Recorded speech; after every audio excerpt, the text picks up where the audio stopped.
Bangladesh cricket দলের খেলা আর কখনো দেখবো না, এরকম অসংখ্য প্রমিস করি এবং সেই প্রমিস আমরা ভাঙিও। কিন্তু বাংলাদেশ দল নিয়ে যে যাচ্ছে তাই ঘটনা, বাংলাদেশের জাতীয় দল 18 কোটি মানুষের প্রতিনিধিত্ব করে যেই দলটা, সেই দল নিয়ে যে অব্যবস্থাপনা, সেই দল নিয়ে যে একপাক্ষিক সিদ্ধান্ত, এক চোখে কাউকে দেখছি আর কাউকে দেখছি না ইন্টেনশনালি, এই সিচুয়েশন থেকে বদলানোর ক্ষেত্রে বাংলাদেশ ক্রিকেট বোর্ডের প্রেসিডেন্ট, ক্রিকেট অপারেশনস চেয়ারম্যান কেউ কোনো প্রপার রোল প্লে করে না। এই আলোচনাটা আমি করতে চাই সিলেকশন প্যানেল যেভাবে পুরো দলটাকে নিজেদের কুক্ষিগত করে রেখেছে, যেভাবে পারফর্মারদেরকে বঞ্চিত করেছে, যেভাবে ক্রিকেটারদেরকে মাঠের খেলায় সুযোগ না দেবার বন্দোবস্ত করেছে, এবং যেভাবে আমাদের অপশনস গুলোকে ড্যামেজ করেছে ইন্টারন্যাশনালি টিম বেসড সব জায়গায়, সেই বিষয়ে খেয়াল করে দেখবেন যে একজন ক্রিকেটার সম্পর্কে আমি আলোচনা করতে চাই এবং ধীরে ধীরে এই আলোচনার এক্সটেনশন করব। নাইম শেখ, শ্রীলঙ্কার এগেনস্টে তাকে সুযোগ দেয়া হলো, সেই ম্যাচে নাম্বার 4-এ তিনি ব্যাট করেছিলেন। সেই 4-এ ব্যাট করতে গিয়ে বাংলাদেশের ক্রুশিয়াল মোমেন্টে 29 বলে 32 রানের ইনিংস খেলেছিলেন, অবিস্মরণীয় টি-20 ইনিংস, 108 স্ট্রাইক রেটের সেই ইনিংস। এরপর এই নাইম শেখকে পাকিস্তানের বিপক্ষে সুযোগ দেওয়া হয়, এক ম্যাচে করেন 7 বলে 3 রান 42 স্ট্রাইক রেটে, আরেক ম্যাচে করেন 17 বলে 10। আমি আবারও বলছি, একজন ওপেনার যিনি পাওয়ার প্লেকে কাজে লাগাবেন, 6 ওভারে, প্রথম 6 ওভারে যখন ফিল্ডিং রেস্ট্রিকশনস থাকবে তখন স্কোরটাকে মোটামুটি একটা স্মার্ট পর্যায়ে নিয়ে যাবেন, তিনি যখন এভাবে বল খান, 7 বল খেলে 3 রান, 17 বল খেলে 10 রান, 42 কিংবা 58 স্ট্রাইক রেটে একজন ওপেনার যখন ব্যাট করেন, একজন ওপেনার যখন 3 ওভার খেয়ে দেওয়ার পরেও মাত্র 10 রানে বেশি করতে পারেন না, সেই ক্রিকেটারকে আমরা পরবর্তীতে আরো যেন নিজেকে ঝালিয়ে নিতে পারেন, আরো যেন নিজেকে তাতিয়ে নিতে পারেন, সেই অপরচুনিটি দেওয়ার জন্য, প্র্যাকটিস করানোর জন্য এ টিমের হয়ে অস্ট্রেলিয়া পাঠানোর সিদ্ধান্ত গ্রহণ করে ফেলি। অথচ যেই ক্রিকেটাররা সুযোগ ডিজার্ভ করে তাদের ব্যাপারে সেই ডিসকাশনটা প্রপারলি হয় না। কার কার ব্যাপারে হয় না সেই আলোচনায় আসছি। খেয়াল করে দেখবেন, লিটন কুমার দাস তিনি সবশেষ 6টা ওয়ানডেতে 4টা শূন্য মেরেছেন। আপনি লজিক্যালি চিন্তা করুন, এটা নিয়ে কি কোনোভাবে সাপোর্ট করার সুযোগ রয়েছে? সে যেই হোক না কেন, সবশেষ 6 ম্যাচে বিরাট কোহলিও যদি 4টা শূন্য মারে, আপনি এটাকে সমালোচনার তীরে বিদ্ধ করবেন। এবং লিটন কুমার দাস ওয়ানডেতে কোনো ধরনের আপ টু দ্য মার্ক ফর্মে নেই। সেই ক্রিকেটারকে আপনি ওয়ানডে খেলাচ্ছেন, ব্যাখ্যা দিয়ে দিলেন কারণ টি-20 ক্যাপ্টেনের প্র্যাকটিস দরকার। নাইম শেখ টি-20 সেটআপের প্র্যাকটিস দরকার, এই টিমে পাঠিয়ে দিলেন। সাব্বির রহমান রুম্মানরা কোনো প্র্যাকটিসের বাইরে থাকা ক্রিকেটাররা, কোনো প্রসেসের বাইরে থাকা ক্রিকেটাররা যখন from nowhere to BPL এ আসে, যখন 18টা ছক্কা মারে, যখন 160 স্ট্রাইক রেটে ব্যাট করে, তখন তাদেরকে আপনি কোথাও সুযোগ দেন না, একদমই দেন না। মাহিদুল ইসলাম অঙ্কন এই টিমের হয়ে খেলেছিলেন, যখন নিউজিল্যান্ডের বিপক্ষে শতক মেরেছিলেন, তার এবং সোহানের সেঞ্চুরি আমরা দেখেছিলাম, মনে আছে? মনে আছে নিশ্চয়ই। সেই মাহিদুল ইসলাম অঙ্কনকে আমরা গ্লোবাল সুপার লিগ খেলতে ছেড়ে দিই, অথচ আমার মিডল অর্ডারকে খোকলা করে রাখি, কোথাও সুযোগ হয় না। খেয়াল করে দেখবেন যে লিপু সাহেবের নেতৃত্বাধীন সিলেকশন প্যানেল সবশেষ যে সিরিজগুলো হয়েছে কিভাবে বাংলাদেশের মিডল অর্ডারকে জাস্ট ধ্বংস করেছে। আমিনুল ইসলাম বুলবুল, একটু মনোযোগ দিয়ে শুনুন।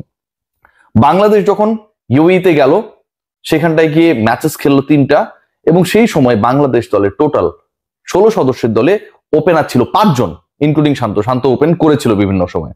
শান্ত, সৌম্য, ছোট তামিম, পারভেজ হোসেন ইমন, এবং তাদের সাথে আপনি যদি অ্যাড করেন আরো একজন লিটন কুমার দাস, 5টা ওপেনার আপনি দলে পাঠিয়েছেন। 15-16 সদস্যের 5 জন যদি ওপেনার হয়, একটা দলে 30% প্লাস ক্রিকেটার আপনার ওপেনিং ও টপের ব্যাটসম্যান, আপনার মিডল অর্ডারে থাকবে কে? পাকিস্তানের বিপক্ষে যে সিরিজটা বাংলাদেশ খেলেছিল পাকিস্তানের হোমে, একই সিচুয়েশন। আপনি এশিয়া কাপকে প্ল্যান করেন না টি-20 ফরম্যাটে, আপনি ওয়ার্ল্ড কাপকে প্ল্যান করেন টি-20 ফরম্যাটে, who will be your alternative options middle অর্ডারে? কে হবে? আপনার 2 জন ওপেনার হলে চলে, সাথে একজন ব্যাকআপ, ইনাফ। আপনি শুধুমাত্র আপনার ঘাউরামিকে প্রতিষ্ঠিত করার জন্য এই যে ক্রিকেটারদেরকে অযাচিত ভাবে সুযোগ দেন, এবং যারা ভালো করে, যারা বিপিএল এ ভালো করে, যারা এ টিমের হয়ে ন্যূনতম সুযোগ পেয়ে সেখানটায় সেঞ্চুরি মারে, তাদেরকে আপনারা বিবেচনায় রাখেন না। এটা কোন ধরনের সিলেকশন ভাই? এটা কোনোভাবে অ্যাকসেপ্টেবল? ওয়ানডের কথা যদি আমরা বিবেচনা করি, বাংলাদেশের বেস্ট ফরম্যাট, সেখানটায় বাংলাদেশ এই লিপু সাহেবের সিলেক্টেড দল নিয়ে খেলতে গিয়ে 19 বছরের মধ্যে সর্বনিম্ন র্যাঙ্কিং এ নেমেছিল নাম্বার 10th। খেয়াল করে দেখবেন, এই যে 10 নম্বরে চলে যাওয়া দলটা সেখানটাও একই অবস্থা, মিডল অর্ডার ফোকলা। মিডল অর্ডারে আপনি কোনো প্রপার ক্রিকেটার পাচ্ছেন না, সেই প্রশ্ন করতে গিয়ে তারা কোনো প্রপার অ্যান্সারও দিতে পারেন না। নুরুল হাসান সোহানকে আপনি রাখবেন না কারণ আপনার রাখতে ইচ্ছা করে না, মাহিদুল ইসলাম অঙ্কনদের আপনি রাখবেন না কারণ রাখতে ইচ্ছা করে না। এই জাতীয় দলটা, এটা তো ভাই 18 কোটি মানুষের প্রতিনিধিত্ব করে। এই জাতীয় দলে খেলার জন্য যারা বিভিন্ন বিভিন্ন স্টেজে খেলেন, যারা বিভিন্ন স্টেজে পারফর্ম করেন, যারা ঘরোয়া লিগগুলোতে খেলছেন, সেই ক্রিকেটারদেরকে আপনি এ টিমের সেটআপে, এইচপির সেটআপে, ন্যাশনাল টিমের সেটআপে কোনোভাবেই অ্যাড করতে পারেন না।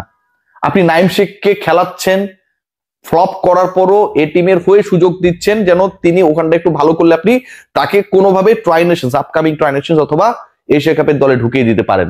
আপনার আরো একজন ওপেনার দরকার, এখনো দরকার, অথচ আপনি আমার অঙ্কনের দিকে, আমার সাব্বিরের দিকে আপনি তাকাচ্ছেন না। ভারতের এক্সাম্পল দিই, আপনি খেয়াল করে দেখবেন যে করুণ নায়ারকে তারা ব্যাক করিয়েছে, কারণ ওই সময়টা এমন একটা সিচুয়েশন তৈরি হয়েছে, ওই সিনিয়র ক্রিকেটাররা ছিল না। প্রেক্ষাপটটা কোথায়? সিনিয়র ক্রিকেটাররা নেই। বিরাট কোহলি, রোহিত শর্মা টেস্ট থেকে অবসর বা সরে দাঁড়ানো, যেভাবেই দেখুন না কেন, যে গ্যাপটা তৈরি করেছিল Indian management, they got some information, they have some ideas যে they need someone experienced in the field of England. তারা সেই চিন্তাটা করতে পেরেছিল। ফ্লপ করুক ভালো করুক, সে কিন্তু ওই নায়ারকেই ফিরিয়ে এনেছে।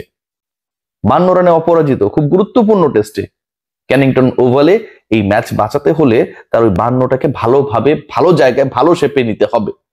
বাংলাদেশের ক্ষেত্রে যখন ওই গ্যাপটা হয়, আমাদের তো কোহলি রোহিত নেই, আমাদের কে ছিল? আমাদের মাহমুদুল্লাহ রিয়াদ ছিল, আমাদের সাকিব আল হাসান ছিল, আমাদের মুশফিকুর রহিম ছিল। ওই গ্যাপটা যখন হলো তখন পারফর্ম করা, বিপিএল এ ভালো করা, 18 ছক্কা মারা, 160 স্ট্রাইক রেটে ব্যাট করা অথবা 175 স্ট্রাইক রেটে ব্যাট করে 300+ রানস করা মাহিদুল অঙ্কল, সাব্বির রহমান, নোমানদের আপনারা কোথাও বিবেচনায় রাখেন না। এভাবে যখন ব্যক্তি দোষে দুষ্ট হয়ে একটা জাতীয় দল সিলেকশন হয়, যখন সিলেক্টররা প্রপারলি প্রিমিয়ার লিগের খেলাগুলো দেখতে যান না, এই অভিযোগটা আমার না, সবার, ঠিক তখন বাংলাদেশকে নিয়ে আমরা স্বপ্ন দেখবোটা কোথার থেকে ভাই? আমাদের ক্রিকেট অপারেশনস চেয়ারম্যান, আমার প্রিয়, আমার অত্যন্ত প্রিয়, অত্যন্ত সৎ মানুষ, নাজমুল আবেদীন ফাহিম ভাই, আপনি এদের এই প্রশ্নগুলো করেন না? এই ছেলেগুলো নেই কেন? এই দায়ভার তো আপনার ফাহিম ভাই। সাব্বির কোথাও সুযোগ পেল না আপনাদের বিপিএল, এই দায়ভার তো আপনার নাজমুল আবেদীন ফাহিম ভাই। আপনি প্রশ্ন করবেন না? বুলবুল ভাই আপনারও, আপনি যে কোনো জায়গায় একটা প্রশ্ন করা হলে বলেন যে সিলেকশন প্যানেলের স্বাধীনতা আপনি দিয়ে রেখেছেন। স্বাধীনতা মানে যদি কেউ তার মতো করে দল সিলেকশন করে বিতর্কিত করে, স্বাধীনতা মানে যদি আমার মিডল অর্ডারকে ফোকলা করে দেয়, বুলবুল ভাই, এটা কোন ধরনের স্বাধীনতা? এই স্বাধীনতা আপনি দেবেন? আমাদের সন্তানের বয়স 18 পার হয়ে গেলে তাকে আমরা স্বাধীনতা দিয়ে দিব? আমাদের ঘর ভাঙচুর করবে, নষ্ট করবে, সেট আপটাকে ভেঙে দেবে? এই স্বাধীনতা দেওয়ার মানে কি? এই স্বাধীনতা আমরা চাই না। আমরা চাই লিপু রাজ্জাকদের এই পক্ষপাত দুষ্ট দল সিলেকশনটায় বাংলাদেশ ক্রিকেট বোর্ডের অভিভাবক আপনারা যারা রেসপেক্টেড জায়গায় যারা আপনারা আছেন, দয়া করে লাগামটা টেনে ধরবেন। খুবই অন্যায় হচ্ছে, খুবই অন্যায়।